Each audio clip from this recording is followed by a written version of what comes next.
Baltimore County Police are searching for a missing 10-year-old girl.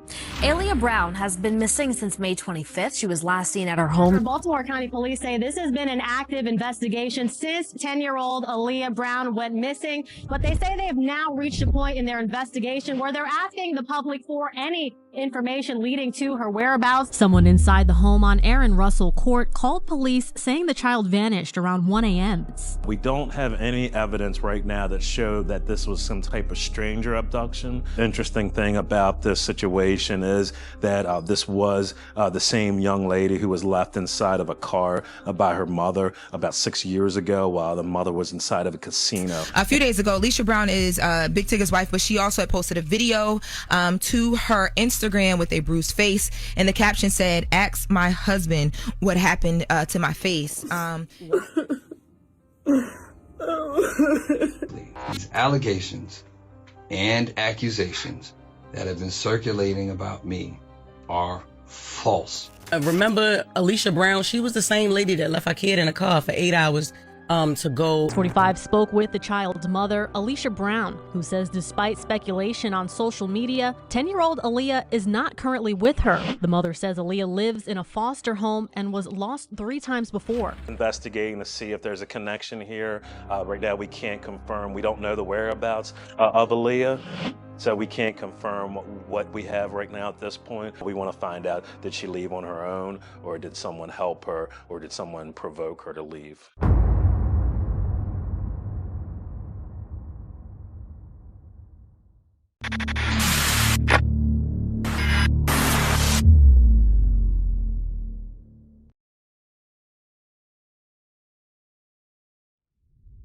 Ailea Brown was a 10-year-old girl living in Maryland at the time of her disappearance. Today, she is 17. She was growing up in what appeared to be a quiet residential neighborhood and likely spent her days, like many children her age, balancing school, routines, and the early stages of adolescence. During her youth, she experienced neglect, leading to significant challenges in her life. She was a child caught between 2 worlds, navigating everyday childhood experiences while also living under the strain of an ongoing custody battle between her parents. Aaliyah is the daughter of Durrell Williams and Alicia Brown. According to reports, Durrell lives in Maryland and is described as chill, laid back, and hardworking. Durrell was interviewed on the Nina and Joe afternoon show live in Washington, where he shared a little insight into their relationship in its early stages. Met Alicia in 2009.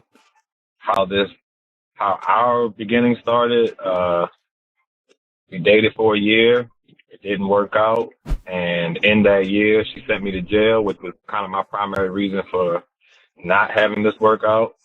And from the time that she was pregnant, had the baby, and we both tried to raise her, she did not really want me involved in Aaliyah's life. So it had always been a struggle to be consistently involved in Aaliyah's life without the court's help. I've always went to jail, ironically, for the same charge, and it was for assault. We got in an argument. We sort of went out one night back in, 2013, I believe, 2009, 2010 maybe. We supposed to have went out, and we got in an argument, so I changed plans. I turned my car around, and I was going to take her back home, and she took the keys out the car, and we almost crashed. When I got the keys back to the car, she started hitting me with everything that was in vicinity of her reach in my car. I used to have I used to have a bunch of stuff in my car, so she was just hurling objects. By the time we got to the park and the police arrived and everything, they arrest her because they look at my face, they look at all the marks on me, and they arrest her that night. But because she was pregnant, she said she was miscarrying. They took her to the hospital, and then they released her. A day later, I got arrested. I had a warrant for my name saying that I brutally assaulted this woman, and it was completely false. So who is Alicia Brown? Alicia Brown is originally from Baltimore, Maryland, and has built a strong academic and professional background. She attended Phillips Academy in Massachusetts, where she studied rigorous academics and learned Russian. She later earned a degree in criminal justice from the University of Maryland, College Park, and a master's in political science from American University in Washington, D.C. Her background led her into federal technology consulting and cybersecurity. Before that, she served 4 years in the Army National Guard, training as a Russian linguist. She has said her early goal was to combine her military and language skills with high-level policy work. Brown later co-wrote a cloud handbook for the Centers for Medicare and Medicaid. After working in the Baltimore City Mayor's office, she transitioned fully into IT compliance and cybersecurity, advancing her career at Oracle. She eventually founded TMG Consulting Service and worked as a cybersecurity contractor for agencies including the Department of Defense, the Veterans Health Administration, and NIST. She has also worked as a personnel security specialist for the Cybersecurity and Infrastructure Security Agency. She became highly regarded in the tech sector and gained recognition for advancing initiatives supporting minority women in technology. She also previously served as the state president for the Maryland chapter of Blacks in Technology.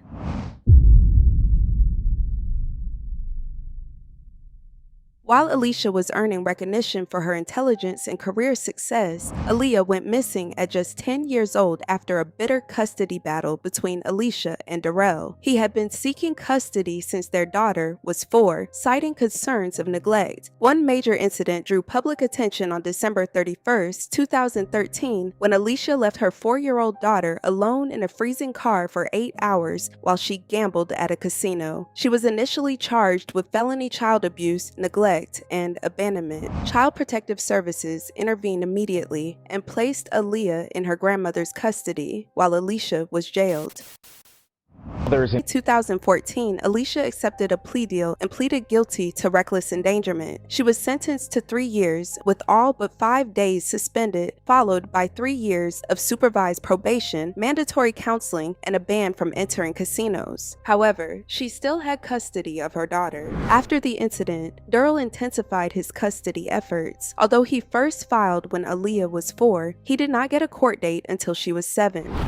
When I got the call, I jumped in my car and I ran and I went immediately to their family's house. I don't think it was the grandmother's home, but it was like her sister, the aunt. And, you know, they were real friendly, welcomed me in because that's where Ailea had been. Well, they went and picked her up from the casino once everything kind of came out. So I went and put eyes and hands on my daughter as soon as I got the call after it happened. My custody wasn't immediately transferred or changed was because in Maryland they will do their very best to keep mom and child, whether it be mom daughter or mom son. They do not want to separate the mother from the children. So you can leave a child in the car for 8 hours, and that's not good enough or not damaging enough in the state's eyes. They created a safety plan instead of removing my child from her care like they should have and transfer custody, or at least at least get the child out of the home for the time being and do the investigation. None of that happened. They never separated from her even getting in trouble or being arrested. When she came home, she saw her daughter. The case lasted nearly a year and a half and involved ongoing conflict. If it were my time to have, I guess, visitation, or if he's just with me, he would send her with like 3 phones, an iPad, and call every one of them. Anytime I would or spend time with my daughter, he would make sure to tell her she's in like Disneyland or something to make my daughter jealous of not being with her versus me. She even had my daughter repeat stuff that was like completely false. I had drugs in my house. I had stacks of money laying in the corner. She even went on the court record and said that I have $100,000 cash in the corner stashed in my house. And I'm still looking for that. Wasn't there some allegations about molestation as well? Yes, that came at the end, or that came toward her losing the custody battle. It was like her last straw, the last strings he could pull. And again, it's an easy thing to do because the department does not decipher. They assume truth until it's proven, disproven. And she said that I was molesting my child, and they took her. The department took her from me to do an investigation. In the end, a Maryland judge revoked Alicia's custody and granted full legal and physical custody to Durrell Williams. But because the molestation allegations were so severe, Ailea was reportedly living in a foster home at that time. But not even days after the verdict, Durrell said his daughter was gone. The day that she vanished was actually that morning, and it was the day before they were going to pretty much quash the case. They being DSS. By this time, they took all communication away. Mom wasn't for the time being, they said no more communication. Now she's in foster care. It's like ridiculous. And before that was about to be over, she vanished. That's why everyone's seeing the Aaron Russell court.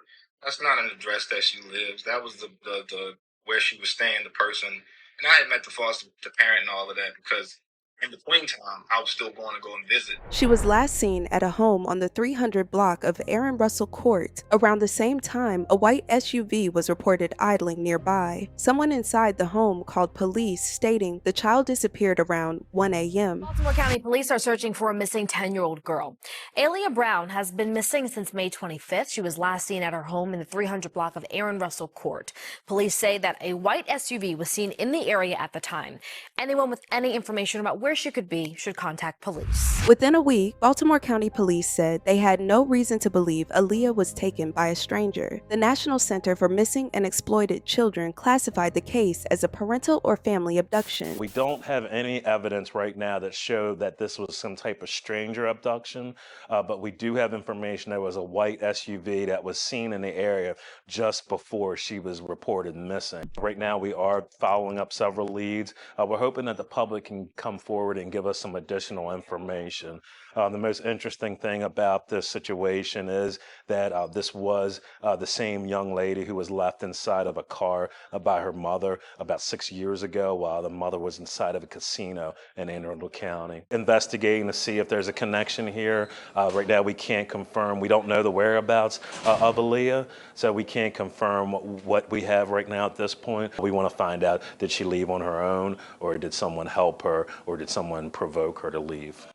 On May 31st, 2019, Durrell's then-girlfriend, Brittany Morgan, shared information online stating that Alicia drove two white vehicles, a BMW X5 and a 2015 Mercedes G-Wagon. She also claimed Alicia was unstable and willing to take extreme measures to regain custody. According to her, there was an active protective order preventing Alicia from contacting her daughter. At the time, many believed Ailea was with Alicia. However, when contacted by Fox 45, Alicia denied having her daughter. Fox 45 spoke with the child's mother, Alicia Brown, who says despite speculation on social media, 10-year-old Ailea is not currently with her. The mother says Ailea lives in a foster home and was lost 3 times before. Police can't confirm those allegations or whether or not the mom is a person of interest. While Alicia has a prior incident involving child neglect, she has not been charged or arrested for kidnapping due to a lack of direct, actionable physical evidence linking her to Ailea's disappearance. Because Ailea is legally classified as a missing person rather than a confirmed victim of a crime, police cannot make an arrest without a warrant supported by probable cause. Then, 2 months after her daughter was reported missing, Alicia decided to return to court to file a lawsuit. On July 3, 2019, Alicia filed a lawsuit against Baltimore County court officials and Durrell Williams. She argued that her juvenile records were improperly used in court and that recorded phone calls were obtained without her consent, causing personal and professional harm. She sought to block the use of those records and she requested millions in damages. The case was dismissed due to lack of jurisdiction, meaning the federal court did not have the authority to hear it.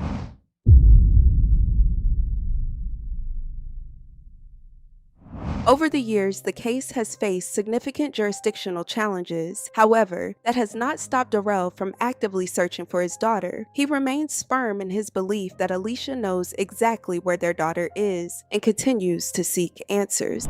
I've had 2 private investigators One that worked pro bono for me for a couple months, and then the other I paid until I couldn't pay anymore. So as you all know, that's a great idea, but that's the worst plan for me, because the moment that this woman sees me, she's going to allege I did something and try to call the police. That blows up my entire plan there. But PIs are not free. And I went broke, and I do mean broke, for my family lawyer to be involved consistently in my daughter's life. So I didn't have any more money to pay for it. And that's kind of part of the plan that you want. You bleed your pockets first. You can't win a war with no money. Alicia, however, has said very little publicly since her interview with local news. Despite the case, Alicia has continued to build her career in tech, becoming known for supporting minority women. In 2022, she won a high-profile employment lawsuit in Washington, D.C., which brought attention to workplace misconduct. She later founded the Cyber Bay Initiative in 2023. Hey y'all, so I am here in LA. I am gonna be going to the awards on Monday, but before then, I'm gonna be outside just a tad little bit. So hang with me, come see what we doing. Y'all help me pick a dress. Like, for real. Mama gained a lot of weight. Mama need to lose this weight, but I'm so self-conscious about my body right now. So you guys help me out. Bye. Before her recent public relationship, she previously had a child with another man, and it has been alleged she named that child Ailea like her first. I'm not going to say his name. I'll just call him JR. That's the child before Tigger's is a young girl, and ironically, her name is Ailea Brown as well, but she goes by. Well, one could only guess that because when you're searching for a missing child, you would hope that this baby comes up that's, alive and well, and no one's looking for. So it throws off your search records, it throws off school records, it throws off identification purposes. In 2024, it was publicly reported that she was in a commitment with Darian Big Tigger Morgan, a well-known television and radio personality best recognized for hosting BET's Rap City before becoming a longtime radio host in Atlanta. In March 2025, the couple welcomed their first child together, a son. Baby, you don't know what you do to me. Between me and you, I feel a chemistry.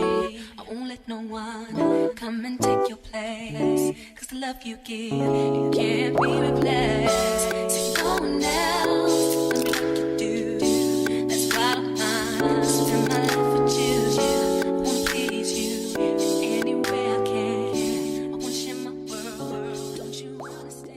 When the announcement was made, Durrell expressed disbelief, questioning how Alicia was able to build a prominent career and new family while still being publicly tied to a missing child case. He stated that both he and others had attempted to inform Tigger about the situation. According to Durrell, he is aware but has chosen not to get involved. By June 2026, Tigger had also come under public scrutiny following serious allegations made by Alicia on social media. She posted emotional videos and images showing visible facial injuries and suggested their relationship was ending due to an alleged affair between him and his radio co-host, Francesca Amaker.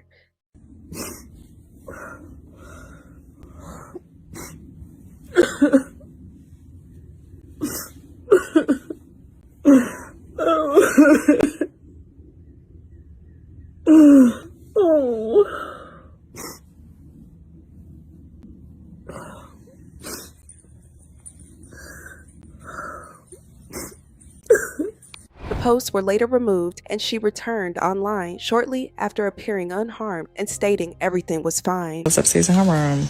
Well, she was sleeping in her room, but we all know that is not happening. And Big Son's is upstairs in his room. Of course, he doesn't go anywhere else. Somebody asked me, do I have freckles? I do.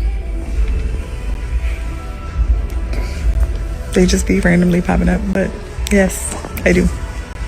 This is not the first time Tigger has faced controversy surrounding his public image, both professionally and personally. Between 2023 and 2026, changes to his radio show drew attention after co-hosts Ms. Pat and Shamia Morton departed amid reported internal conflict. Me and Shamia didn't have no idea No idea at all. I just knew they was going to renew her contract and I was going to go on by my business because I was never there. And I could never be there. But that's what happened when you work with a hater. And I'm just going to go on and say it. I don't even care because that can't nobody whoop my You know who the hater is, Tigger. Tigger's the biggest hater. I mean, you had a good show and you messed it up because of your ego. And I think it's because I would come in there and say, I know it because I didn't care. I said, look, I don't need a job. And it is, when you work with somebody who, it's just jealousy. To me, it was jealousy. Really, I'm just gonna go and put it out there. And if you call me, we can fight in the street. it was jealousy. But I was really, when they walked me in now and they said, we're not renewing your contract, because I said I was leaving in August. I was so shocked. I said, y'all gonna fire me? Wow. Do you know these people get up to listen to me? Don't nobody listen to this crap. Chris Pat got a hit podcast, hit TV show. Hit TV show. Yeah. And you gonna fire the person who had the most going on, which was me and Shamil? You gonna leave the DJ? You want the DJ just to spin workers? Did Tigger at least reach out to you and say thank you for I blocked that. Damn. He sure did. I said, I'm not Shamil. You don't play with me. I'm 52 years old. I don't have time to play these games with you. You're low down, you're dirty, and anybody who go over there and work for him, and the show was doing well. When I got there, they were number 15. When I left, we were 2 and 3. You gonna fire us? You should have got fired. But keep your little show, because I ain't never needed it anyway. My team was like, why are you going over there and work for that old dead-ass station? I said, I want to work for V103. I'm from Atlanta. I want to work for V103. Don't make me wake up and take unnecessary baths. Longtime Atlanta host Jazzy McBee later stepped in as co-host, but was also replaced in April 2026 by Francesca Amaker. Big Tigger won the show. Big Tigger's in the building. Yeah, and Francesca, I'm here. Guess who else in the building? Who? Ernest. No. Shad. No. Teddy. No. Who here?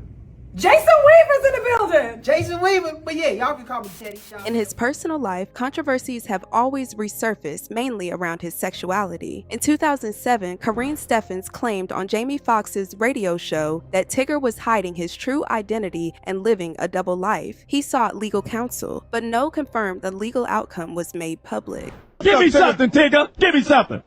First of all, how are you, Mr. Fox? How are I'm good. First of all, I want to talk about this skank meat. Skank meat has spoken out against you. Hold on, you and Tigger been fucking for years. Hold on, this is not fair. You know you're lying. Go ahead, Tigger. Go ahead, Tigger. I love Tigger. This is the second time we going back through this. There is never a time in your life where you can say the things that allegedly you saying happened. That's not true. Memorial Day, Miami weekend. I walked into your hotel room and smelled like straight asshole. You let me get to the bedroom. I pulled the sheet back, so there's blood all over the sheets. Let's be honest, Tigger. If we're gonna talk about it, let's talk about it. Let's talk about it. That didn't happen. That did not happen. Let's talk about it, Tigger. What? I love you still. Wait. I just want to analyze what you're saying. Nigga, they gonna analyze because she just told you the butt was busted. Let's get to it. Corinne, I tell you what, you can keep on with all of this. I'm glad you're getting checks. I'm glad you're getting money. Hey, she ain't getting paid for months. We want to know what the real is. Come on. Get mad at me. I want you to remember who sent you money to feed your son. You did. When you said there wasn't no food in the fridge. Absolutely. I want you to remember all of this. Let's go Tyson Beckford right now. She's calling out more people. You said Tyson Beckford? Let's go Tyson Beckford. I believe Tigger. I believe Tigger. Wait a minute. Hold on, everybody. Listen. Let me say this. I love women. I love women that love women. He does. I've never in my life had a man get behind me. I've never gotten behind a man. That's not how I do. Because you're taking on your back, baby. Excuse me? What? She said, I hate to say it, but I feel like this is the first time I watched Mike Tyson fight Evander Holyfield. I couldn't believe it. Fox. And I mean this to my heart. I'm not here to argue with her about it. You better. Tyson Beckford also addressed the claims during an appearance on The Breakfast Club. So I don't know how she remembered my phone number and called me, and I was like, who this? Mm-hmm. I was like, nah, I ain't getting involved because I like to mind my business. Since we talking about old shit and you kind of bought some of this stuff up. Yeah.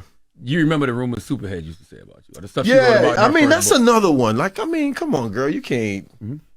Like, I never hung out with Tigger. I'm like, I don't even know that ninja like that. You know what I mean? I met him a couple times at a hip hop event, and that's it. But again, I bought it because I thought she said that was a Diddy part. Where is she? You know what I mean? Who is she? Yeah. It's nobody just out here trying to tell stories on. She don't named how many of us. You know what I mean? And it's like, girl, go sit down somewhere. How did that impact you back then? How did it bother me? Yeah, back then. Oh, if I, one time so let me tell you how that rumor started. She called me one time talking about, oh, I need some money. I need a place to stay. So evidently we lived in Jersey together. I guess Tigger lived in Jersey too somewhere, and he lived. I lived in Fort Lee at the time, so he lived around somewhere in that area, and they got into some fight. So I don't know how she remembered my phone number and called me, and I was like, "Who this?" I was like, "Nah, I ain't getting involved because I like to mind my business." So I denied her, and then the next thing you know, that came about, and I was like, "You petty, you petty." Wow. You know what I mean? So again. These people just hating and just mad. I don't know why people want to pick on me, but it's childish because he's like, what can I say to get at him or get him mad? I'm the most masculine dude ever. I got gay friends, yeah, but I have no problems with the gay community, and they always bat me up and be like, no, he's not like that. He's just one who looks out for us, and I don't believe in people picking on them for no reason. And yeah, I will fight you if I see you messing with somebody because they're trans or they're gay. That's not right. You know what I mean? We're all human beings. We're all people of this world. You know, we're all God's kids. But why are you picking on somebody because of their sexual preference? What do you care what somebody doing in their house? I agree. That's not your business. So I believe that, people who throw that stigmatism on me or that name calling is just childish. Not long after that situation, he returned to the spotlight for dating actress Keisha Knight Pulliam from around 2013 to 2015. She often spoke highly of him, calling him her partner in life, love, and silliness. Their split was amicable and kept private. Soon after, she married Ed Hartwell in 2015, which led to a public divorce in 2016 when he questioned the paternity of her unborn child and suggested she had been involved with Tigger, claims he denied. A paternity test later confirmed Hartwell as the father of their daughter, Ella Grace. Which brings us to our latest story. There's been lots of conversation and innuendo suggesting that I might be the father of someone's child. There is 0% chance that the child that is being alleged might be mine. It's mine. Could not have impregnated a female I've not spoken to, nor seen, nor been in the physical presence of. I haven't seen Shorty since our breakup. Any insinuation, speculation, intimation, or rumor of me being the father of that young lady's beautiful child on the way, just not true. Furthermore, I respect the institution and the concept of marriage. That's why I have not been married. My father was married 3 times. I don't want to do that. I just want to get married once. And I want to get married to the person I love, and we want us to stay together. Third, I find it incredibly unfortunate that any man would desert his woman, his pregnant wife. Furthermore, to do so behind her back while publicly questioning her character by asking for a paternity test, to me is corny. Just my opinion. And lastly, I'm saddened that she has to endure this messiness and drama throughout her pregnancy. I wish her and her daughter well. As far as I'm concerned, this concludes any, and I do mean any, involvement of me. I have nothing to do with it. That's between them. Please leave me out of it.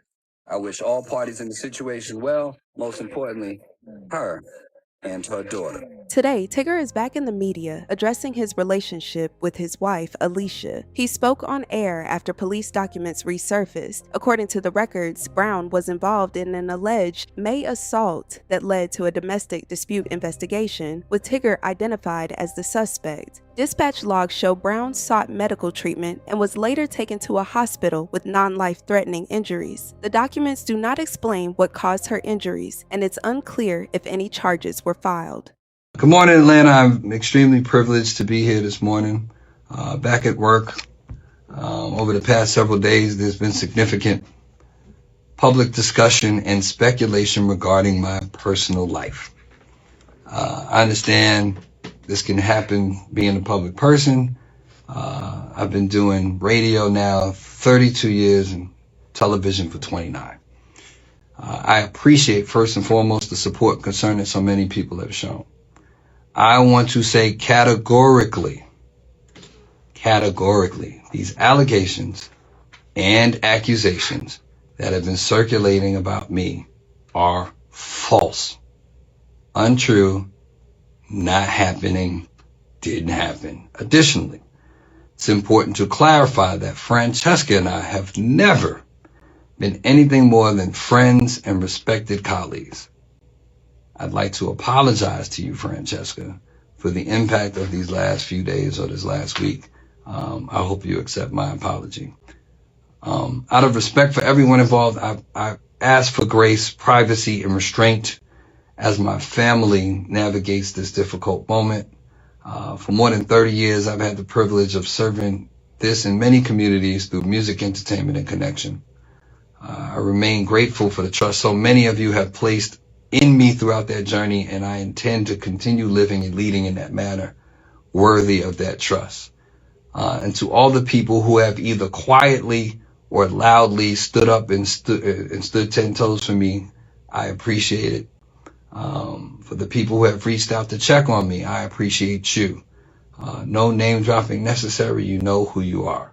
Francesca has also come out and denied the allegations. All in all, this is a story with many moving parts and individuals. Everyone's background in this situation has left many questioning what is true and what isn't. Allegations of a possible divorce and conflicting public narratives have only added to the confusion. While some express sympathy for Alicia, others remain focused on the unresolved disappearance at the center of it all. As of June 2026, Ailea has been missing for over 7 years. Her case remains open and unresolved with the Baltimore County Police Department. Her father continues to advocate for his daughter's return and has publicly stated his belief that Alicia knows where she is. I want her to know, Ailea, I want you to know that if it's one thing that has never stopped, it's me loving you.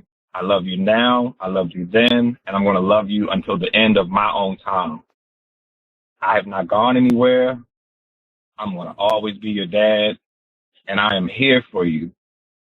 At any time you want to call me, send me a picture or anything, I promise it'll just be between you and me. And I miss you. I cannot wait to see you again. I need to see you again. And I can't get back some of those moments in your life that I missed. And whatever the reason, I'm still sorry that I wasn't there. But I'm here and I'm not going anywhere. So I want you to know whenever you're ready, whenever you want to, please reach out to me or anybody in the family. We are here for you and we miss you. Anyone with information related to Ailea's disappearance is urged to contact the Baltimore County Police Department at 410-887-2222.